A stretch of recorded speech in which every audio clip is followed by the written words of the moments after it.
सुप्रभात विद्यार्थियों। आज हम अपनी संस्कृत पाठ्य पुस्तिका रुचिरा के द्वादश पाठ विद्याधनम का अध्ययन करेंगे। द्वादश का अर्थ है 12।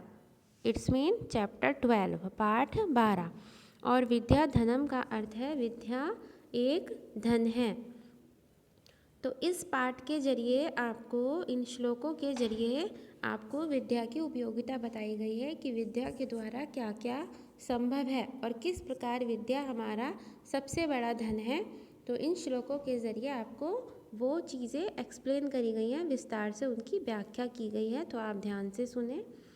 न चौर्हार्यम न च राजहार्यम न भ्रातृभांज्यम न च भारकारी व्यये कृते वर्धते एव नित्यम विद्याधनम सर्वधन प्रधानम। सबसे पहले इसका अन्वय करते हैं। विद्याधनम न चौर्हार्यम अर्थात चोरों के द्वारा चुराई नहीं जा सकती क्या विद्या। न च राजहार्यम ना ही राजाओं के द्वारा छीनी जा सकती है। ना भ्रातृभांज्यम भ्राता कहते हैं भाई को, ना ही यह भाइयों में बांटने योग्य है। न च भारकारी और ना ही यह भार बढ़ाने वाली है। व्यय कृते नित्यम वर्धते नित्य अर्थात रोज खर्च करने पर यह बढ़ती है। विद्याधनम सर्वधन प्रधानम विद्या सबसे बड़ा धन है। अब इसका हिंदी अर्थ सुने। विद्या रूपी धन न चोरों के द्वारा चुराया जा सकता है, ना ही राजाओं के द्वारा छीना जा सकता है।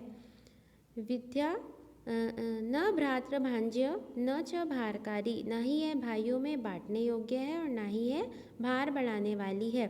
व्यय कृते वर्धते एव नित्यम नित्यम अर्थात रोजाना अगर हम इसको व्यय करते हैं, खर्च करते हैं तो यह बढ़ती है। वर्धते अर्थात बढ़ती है।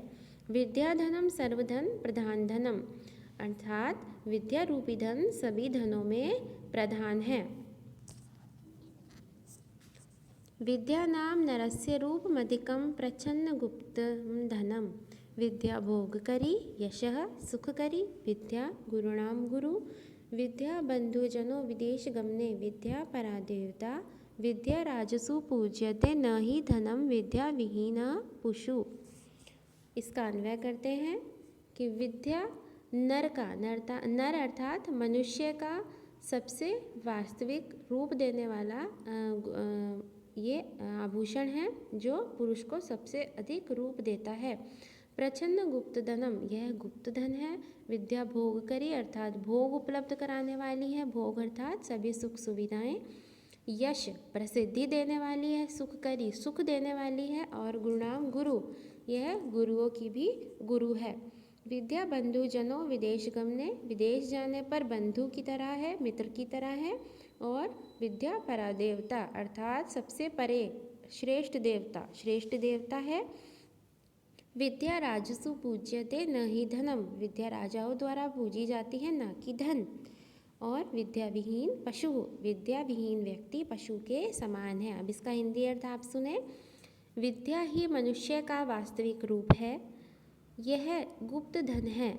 विद्या भोग करी यश सुख करी विद्या गुरुणाम गुरु विद्या भोग उपलब्ध कराने वाली है, प्रसिद्धि और सुख प्रदान करने वाली है। और विद्या गुरुओं की गुरु है। विद्या बंधु जनों विदेश गमने विदेश जाने पर यह बंधु अर्थात मित्र के समान साथ देती है। विद्या परादेवता विद्या सबसे श्रेष्ठ देवता है। विद्या राजसु पूज्यते न ही धनम राजाओं में विद्या को ही पूजा जाता है, ना कि धन को। और विद्या विहीन पशु विद्या विहीन व्यक्ति एक पशु के समान है। नेक्स्ट। केयूरः न विभूषयन्ति पुरुषं हारा न चंद्रोज्ज्वला न स्नानं न विलेपनं न कुसुमं नालंकृतमूर्धजा वाणिका समंगल करोति पुरुषं या संस्कृता धार्यते क्षीयन्ते अखिलेश्वरी भूषणानि सततम वाग्भूषणम भूषणम। अब इसका अन्वय करते हैं। केयूरा पुरुषम न विभूषयन्ति अर्थात बाजूबंद पुरुषों को या मनुष्य को विभूषित नहीं करता। न चंद्रोज्ज्वला हारा अर्थात चंद्र के समान उज्ज्वल चमकने वाला हार। न ही स्नान न विलेपनम अर्थात सुगंधित द्रव्य। न कुसुमम फूलों से सजाए हुए, न च अलंकृता मूर्धजा, मूर्धजा कहते हैं चोटी को, ना ही फूलों से सजाए हुए बाल मनुष्य को शोभित नहीं करते। एकः वाणी पुरुषं समंगल करोति या संस्कृता धार्यते, बल्कि एक वाणी, संस्कार युक्त वाणी ही मनुष्य को अलंकृत अर्थात मतलब सुंदर दिखाती है। अखिल भूषणानि क्षीयन्ते वाग्भूषणम सतत भूषणम। अखिल भूषणानि अर्थात सभी जो आभूषण हैं वो नष्ट हो जाते हैं, लेकिन वाणी रूपी जो आभूषण है वो नष्ट नहीं होता। अब इसका हिंदी अर्थ आप सुने। केयूरा कहते हैं बच्चे बाजूबंद को, तो कह रहे हैं यहाँ पर बाजूबंद चंद्रमा के समान उज्ज्वल हार, स्नान, सुगंधित द्रव्य, फूल और सजाए हुए बाल मनुष्य को शोभित नहीं करते। वाणी का अर्थात वाणी ही मनुष्य को शोभित करती है या अलंकृत करती है। या संस्कृता धार्यते, या फिर उसके संस्कार मीन्स संस्कार युक्त धारण की हुई वाणी मनुष्य को अलंकृत करती है। क्षीयन्ते अखिल भूषणानि सततम वाग्भूषणम भूषणम। सभी तरह के जो आभूषण हैं चाहे वो कितने भी महंगे हों लेकिन वो नष्ट हो जाते हैं, परंतु वाणी रूपी जो आभूषण है वो कभी नष्ट नहीं होता। विद्या नाम नरस्य कीर्तिरतुला भाग्यशये चाश्रय धेनु काम दुता रतिश्च विरहे नेत्रम तृतीयम च सा सत्कारा यत्नम कुलस्य महिमा रत्नैर्विना भूषणम तस्मादन्यमुपेक्ष्य सर्वविषयं विद्याधिकारं कुरु। सबसे पहले इसका अन्वय करते हैं। विद्या नाम नरुस्य अतुला कीर्ति, अर्थात विद्या नाम की जो चीज़ है ये मनुष्य को की अपार कीर्ति मीन्स प्रसिद्धि देने वाला है।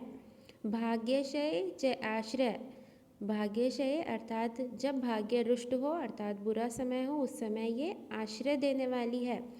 कामदुधा धेनु, कामदुधा धेनु कहा गया है कामधेनु गाय को। एक गाय थी बेटा, देवताओं के समय में एक गाय का कभी कभी वर्णन किया जाता है कि एक कामधेनु गाय थी, उससे जो हम इच्छा करते थे वो पूर्ण होती थी। तो इसको विद्या को कामधेनु गाय के समान माना गया है। विरहे च रति, जब विरह हो वियोग हो, जब हमसे कोई अपना बिछड़ जाता है उस समय यह प्रेम के समान है। सा तृतीय नेत्रम अस्ति, और यह मनुष्य का तीसरा नेत्र भी है। सत्कार यत्नम कुलस्य महिमा, विद्या सम्मान का केंद्र है, सत्कार का केंद्र है। कुलस्य महिमा, कुल की महिमा है। रत्न विना भूषणम, बिना रत्नों का एक आभूषण है। तस्मात् अन्य सर्व विषय उपेक्ष्य विद्याधिकारम कुरु, तभी अन्य सभी विषयों को छोड़कर विद्या पर अधिकार करिए। अब इसका हिंदी अर्थ हम जानते हैं। विद्या मनुष्य की अपार कीर्ति है। धेनु कामधुधा रदिश्च वित्रहे नेत्र तृतीयम च सा, अर्थात विद्या कामधेनु के समान सभी इच्छाओं को पूरा करने वाली है।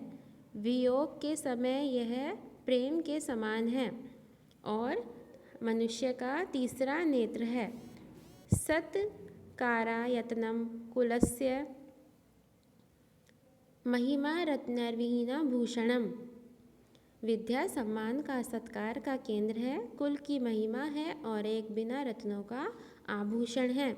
तस्मादन्यम उपेक्ष्य सर्व विषयम विद्याधिकारम कुरु, इसलिए सभी विषयों को छोड़कर विद्या पर अपना अधिकार कीजिए, अर्थात ज्ञान अर्जन कीजिए, ज्ञान को अर्जन कीजिए। यह था बेटा हमारे इस पाठ का भावार्थ। अगर आपको कोई भी क्वेरी है, कोई भी कुछ चीज़ें समझ नहीं आ रही हैं, तो आप अपनी लाइव क्लास में या फिर ई फीडबैक के ज़रिए मुझसे पूछ सकते हैं।